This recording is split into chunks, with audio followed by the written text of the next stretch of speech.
Well, the Word of God this morning comes from John chapter 6, verses 1 to 14, and verses 26 to 40.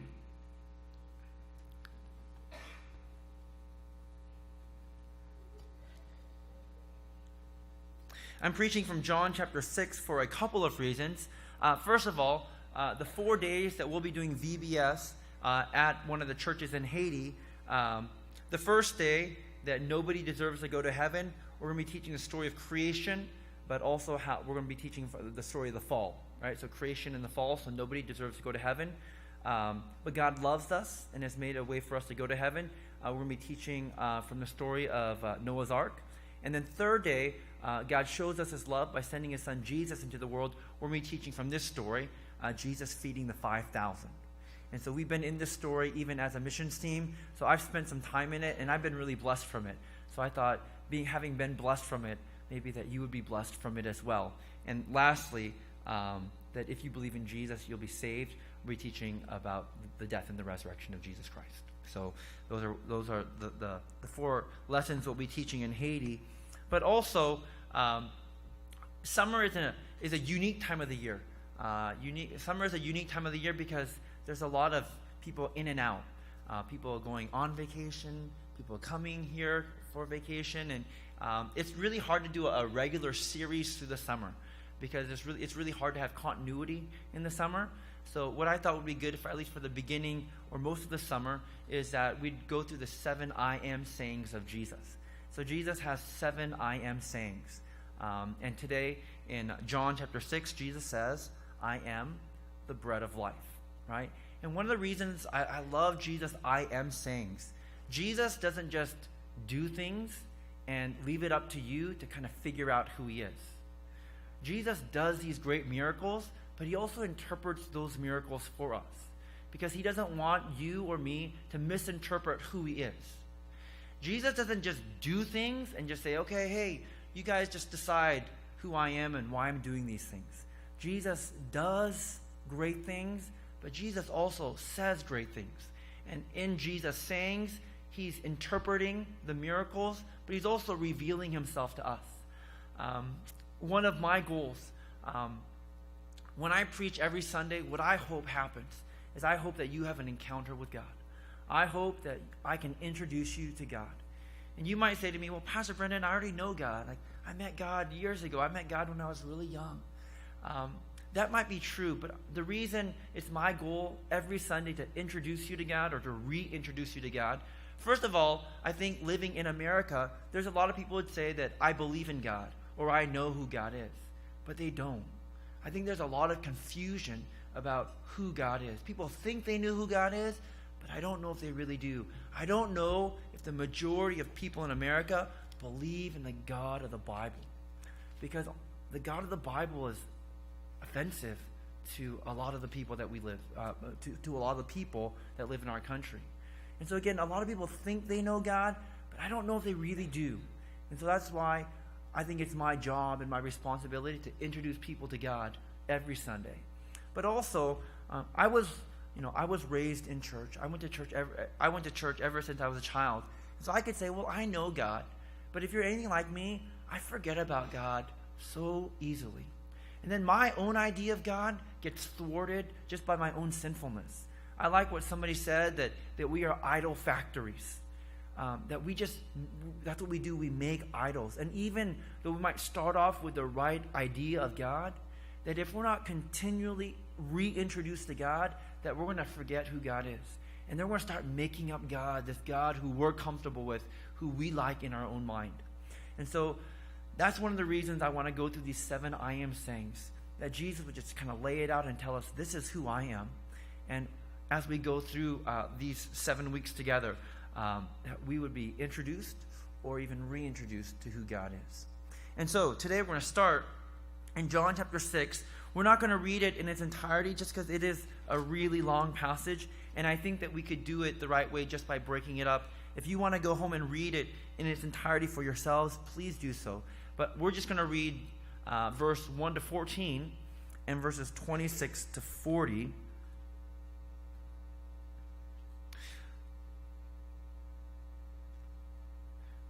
before I read, so this is the question that I want you to answer.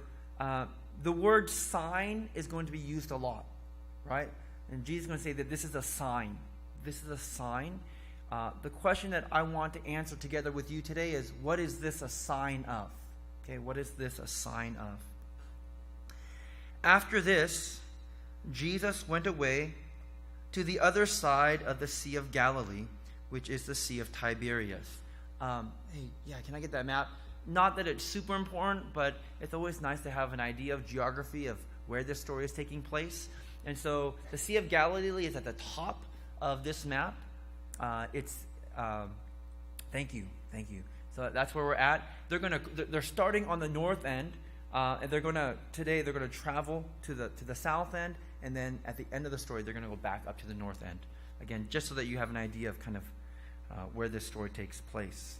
So we're at the other side of the Sea of Galilee. We've gone down to the south.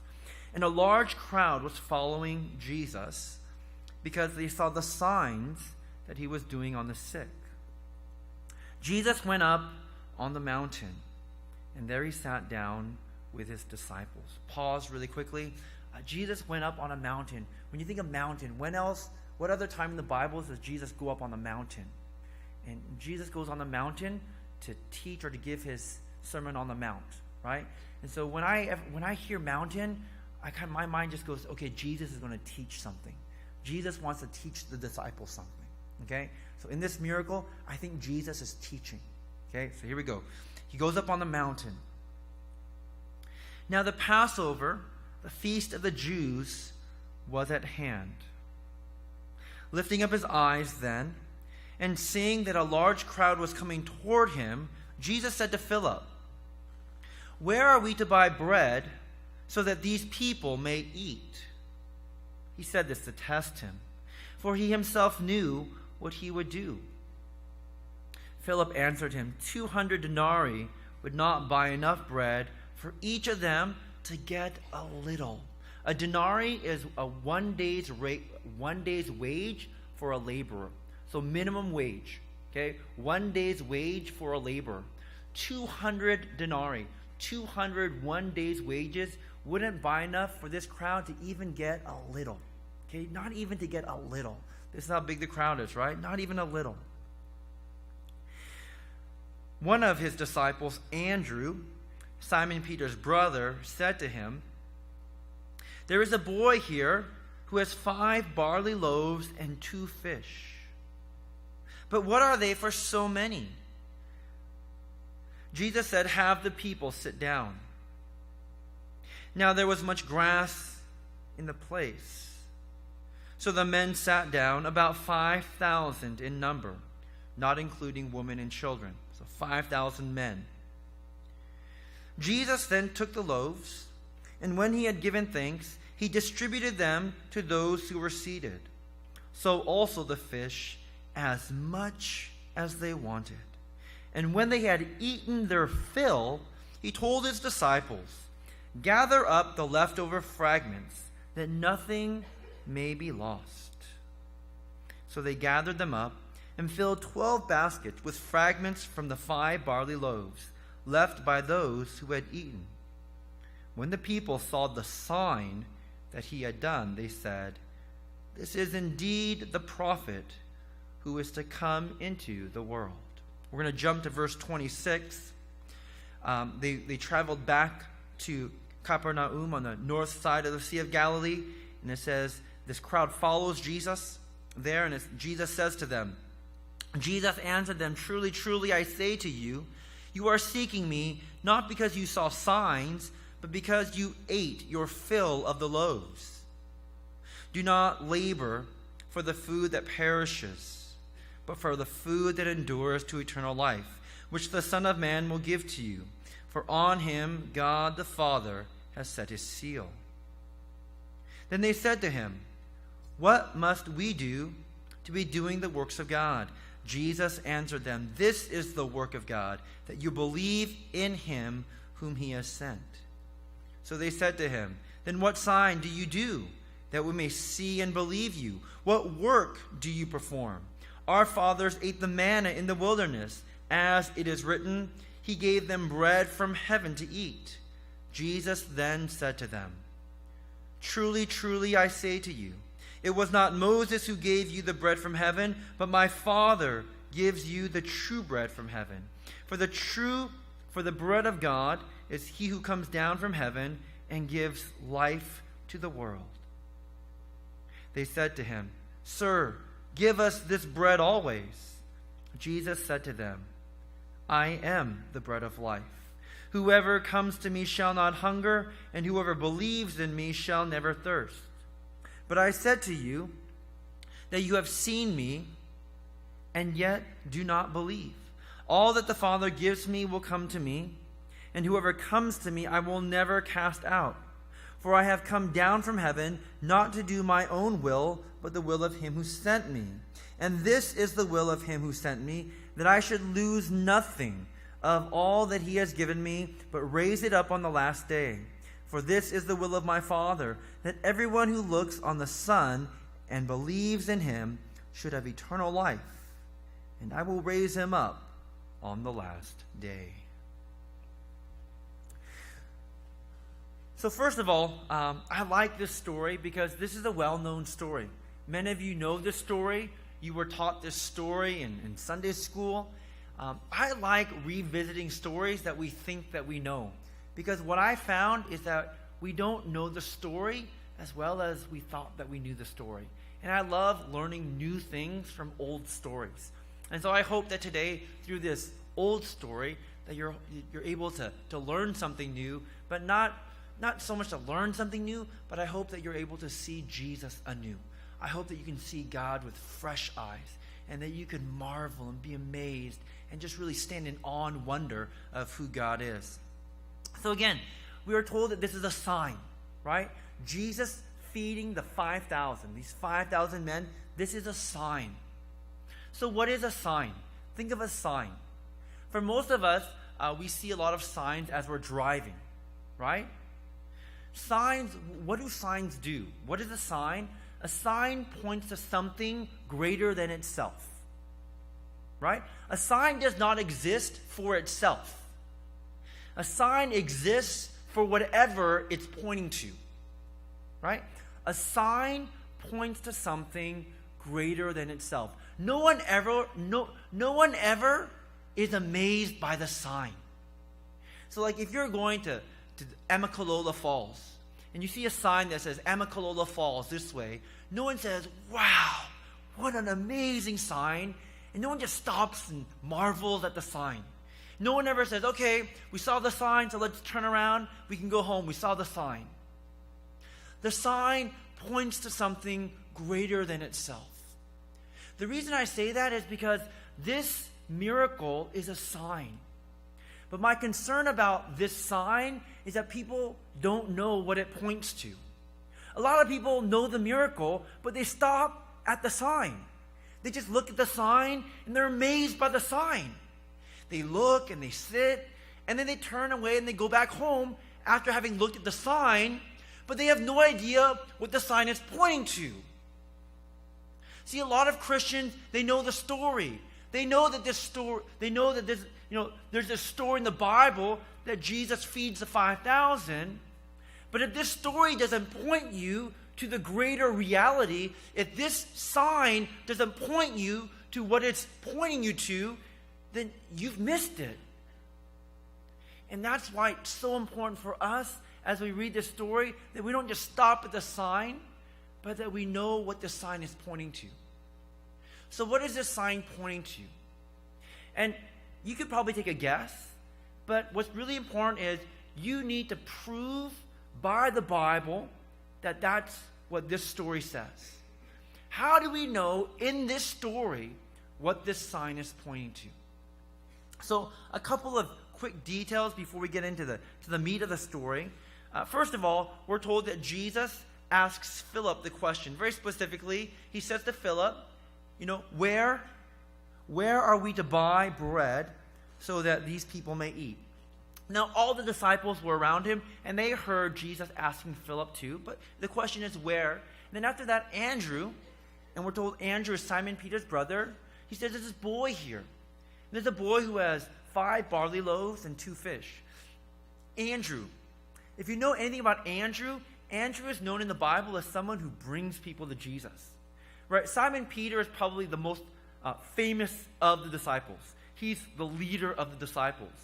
But do you know that there would be no Simon Peter if there was no Andrew? Now, it's true that Simon Peter and Andrew are brothers, but Andrew was the one to first meet Jesus.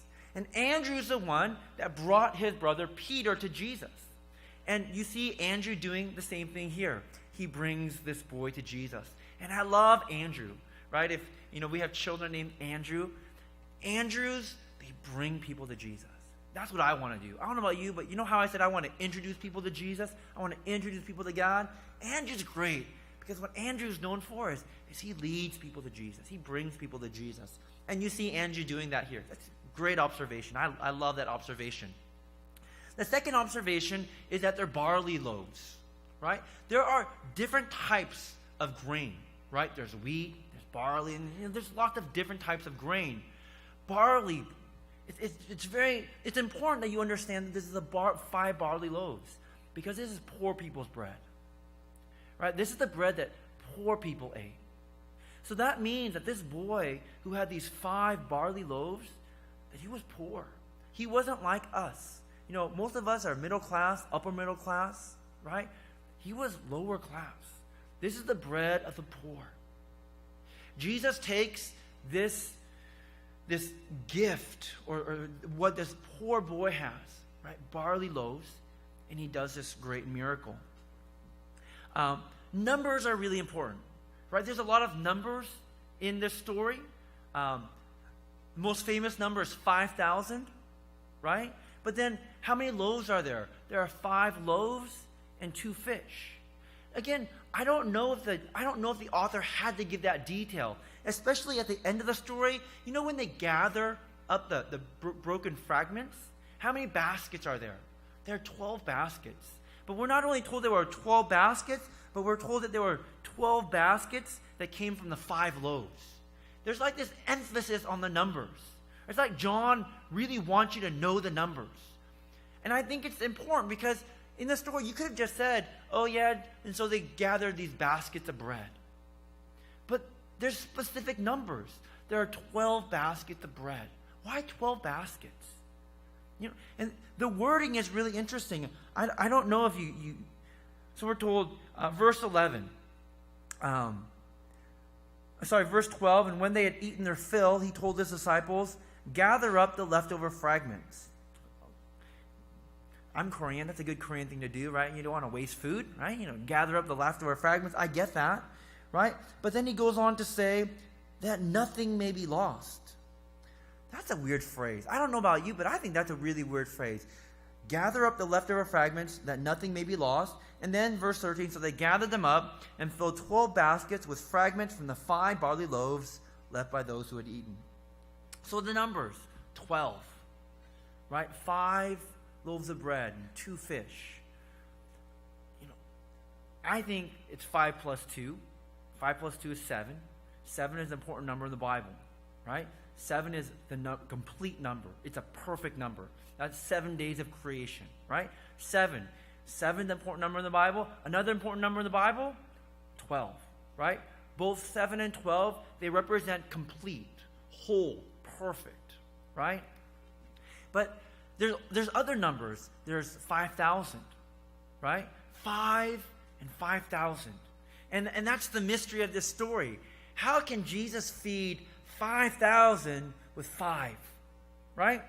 Numbers. And again, we've all seen these we would think that 5,000 is greater than 5, right? 5,000 is greater than 5. And that's why for the disciples, this doesn't make sense. That's why Andrew even says, this boy has 5 loaves, but what are they for so many? Because the math that we learn is 5,000 is greater than 5, but we learn in the story today is 5 is greater than 5,000. Well, that doesn't make sense. But for Jesus, 5 was greater than 5,000 because there was even leftover, right? So 5 is greater than 5,000. And not only, but there's also, I'd say, the most important number is the number 1. And the number 1, it's not explicit, But the number one is Jesus. There's one God.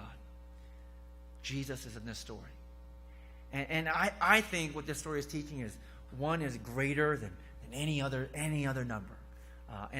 So we'll get to that, but that's what I think this story is teaching. What's important to know about this story is in verse 4. So we're told where it's the setting of the story, that's the Sea of Galilee. We're told that there's a large crowd. We're told that Jesus takes his disciples on a mountain. So I think Jesus wants to teach them something. But one of the most important verses in this whole chapter is verse 4. Now the Passover, the feast of the Jews, was at hand. This miracle took place during the time of Passover. So Passover is the feast of the Jews. It's the biggest feast of the Jews. And what do the Jews do during the time of Passover? They remember and they celebrate and they wait for God's salvation. All right? They remember and they celebrate and they're waiting for God's salvation. Right? And during Passover, they remember how God saved the Israelites from slavery in Egypt. Right? And so they remember the plagues and how God delivered the Israelites out of Egypt with a mighty hand. But associated with the Passover, right, the Exodus, right, God not only brings them out of Egypt, but they wander in the wilderness. And in the wilderness, God does other miracles. God provides for the Israelites. One of the ways that God provides for the Israelites, we're told, is that God gives bread from heaven. Miraculously, God feeds his people. We're told every morning, like dew on the ground, that there is this bread from heaven. Thin wafers that taste like honey. I've never tasted it, obviously, but I think it's like honeycombs. I ate honeycombs growing up. I think it's like, I could be wrong, but I think it would taste like honeycombs. But also, you know that they could only gather enough for one day. Why? Because God wanted his people to trust him for daily bread. Right? God wanted his people to trust him for daily bread. And so, during this time of Passover, they're not only remembering the plagues, they're remembering how God provided this bread from heaven. They're remembering and they're celebrating it. And also, they'll remember the Passover lamb. Right? Ultimately, who will be Jesus? In John, Jesus ultimately is the Passover lamb. This story doesn't just take place, in a vacuum. This story doesn't just take place coincidentally during Passover. Jesus plans this miracle to take place during Passover when the Israelites are already thinking of and remembering God's great provision of bread from heaven. And so very naturally, this teaching takes place.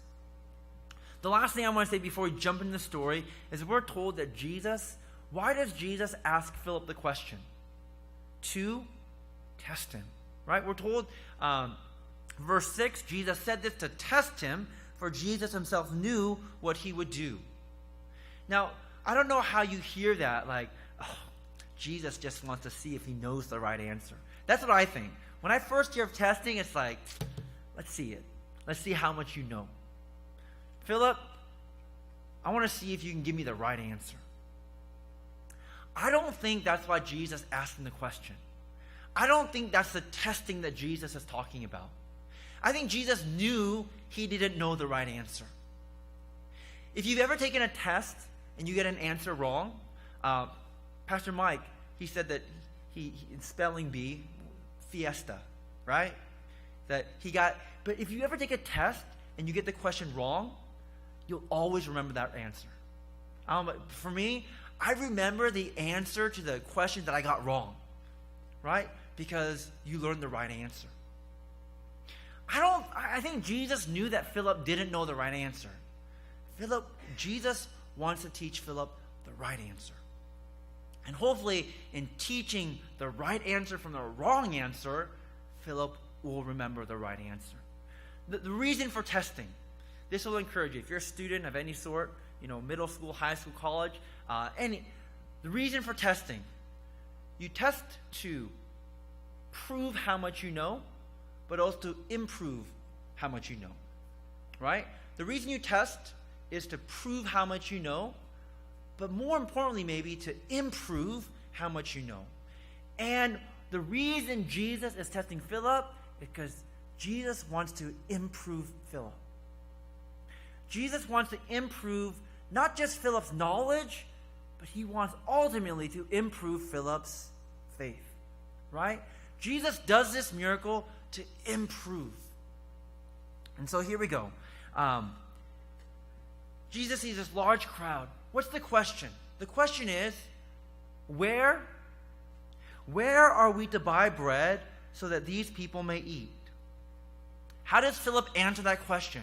The question is where? Place, right? Where is place? Does Philip answer the question? Where are we to buy bread? What does Philip say? Philip says 200 denarii would not buy enough bread for each of them to get a little. I don't know if he answered the question. Jesus didn't say how. If Jesus said, hey Philip, how are we going to buy enough bread for these people to eat?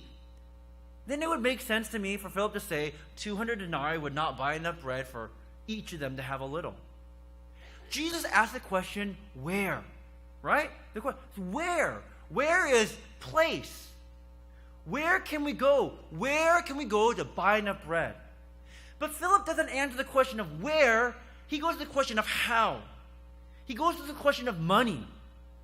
200 denarii would not buy enough for each of them to get a little. So what you learn from Philip is, not only are there a lot of people, but it would cost a lot of money to feed all these people. And what Philip is saying is, I don't want to use our money to feed these people. These people aren't that important to me, right? 200 denarii, it would cost 200 denarii to buy enough bread for every of them just to get a little. And I don't want to spend 200 denarii to feed them even a little. That's why he's saying it. He's answering the question of how are we going to buy bread? But Jesus asked the question, where are we to buy bread? Right? First observation. Andrew brings this boy, poor boy. I have asked myself, why does he have 5 loaves of bread and 2 fish? Is he going to eat 5 loaves and 2 fish all by himself? I don't think so, right? And is this 5 loaves and 2 fish for his family? Well, can he give away his family's? I think that he was bringing this to Jesus. I think that's why he was so close to the disciples. I think his mom or his dad said, hey, take these to Jesus and to his disciples. I think he was taking them to Jesus anyways. I think it was their offering to Jesus. Poor family, poor boy. 5 barley loaves, 2 fish, 7. 7, the perfect number. And we're told that Jesus says, hey, have them sit down. Right? Jesus, have them sit down. And what we're told, after we're told that Jesus tells them to sit down, we're told a piece of information. We're told in verse 10, in verse 10 we're told, have the people sit down, and we're told, now there was much grass in that place. Just, it seems like such a useless detail. Like, who cares? Do we care that there's grass in that place? Do you really care, like, if the men sit on rocks? But when you think of grass, I think that John is trying to get this imagery of sheep. I could be wrong, but I don't understand why else there would be this detail about grass. That, grass, they graze in the sheep. And we're told that Jesus took the loaves, and when he had given thanks, he distributed them to those who were seated. When he had given thanks, he took it. Listen to the words. Jesus took bread, he gave thanks, and distributed it. Okay, that should remind you of a different story in the Bible, right? The Last Supper, right? Jesus says, this is my body for you. Jesus takes it, he gives thanks, and he distributes it. This bread, it's a sign. What is a sign of? It's a sign of Jesus' body. Right? And to me, there's no doubt about it. Why? Because it's 7. It's 5 barley loaves, 2 fish. It equals 7. It's the perfect number. Right? He feeds them in a place where there's lots of grass. Like his sheep. And then there's this language. He He gives thanks and he distributes it. And so we're told that they eat, but why 12? There are leftover fragments, 12 fragments. Why 12? Do the 12 baskets represent Jesus too? Is it, okay, Jesus fed the 5,000, but there's enough of Jesus left for everyone else? I don't think so. I think the barley bread and the fish, I think they represent Jesus. This is Jesus. But I think the 12 baskets represent the 12 tribes of Israel. I think who are the 12 tribes of Israel? The 12 tribes of Israel, they are God's people. There is enough bread for all of God's people. There's enough bread for all of God's people. I think that's what Jesus is saying. Jesus is saying, I'm the bread of life, and there's enough to go around for all of God's people. There's 12. That's how the first, and then in verse 35, we're told that Jesus says, before I get to that, verse 39, the reason I think that the 12 baskets are the 12 tribes of Israel, look at verse 39. Jesus says this, and this is the will of him who sent me, that I should lose nothing of all that he has given me. Right? That I should lose nothing. And then look at what Jesus says in verse 12. Gather up the leftover fragments that nothing may be lost. Right? The will of God is that I lose nothing of all that he has given me. And the reason he tells them to gather up the fragments is so that we may lose nothing. That's why I'm pretty convinced that the 12 baskets represent the 12 tribes of Israel, which are the entire people of God. There's enough bread for all of God's people. And then Jesus himself says, I am the bread of life. I am the bread of life. I'm going to close by saying this. People are made up of two parts. People are made up of a body and a soul. Right? Hopefully you agree with me. If you disagree, if you ever go to an open casket funeral, you'll be convinced of this fact. Because you'll see a person's body, but the person's soul is not there. The person is not there. Right? You'll see the person's body, but the person's not there. And the reason the person's not there is because the person's soul isn't there. Okay? A person is made up of a body and a soul. People experience two types of death. Bodily death and soul death. Right? We all understand bodily death, but soul death, how does the Bible explain soul death? Soul death is when you're separated from God. When you're separated from God, that's soul death. How would you describe hell? Hell, you could say it's the lake of fire, but hell is when you're separated from God. Jesus, the story about feeding people. There's two ways to feed people, right? You could feed people bodily, and that's what Jesus does in the miracle, but it's a sign. It's a sign to Jesus. Jesus didn't come to feed people bodily. Jesus came to feed people spiritually.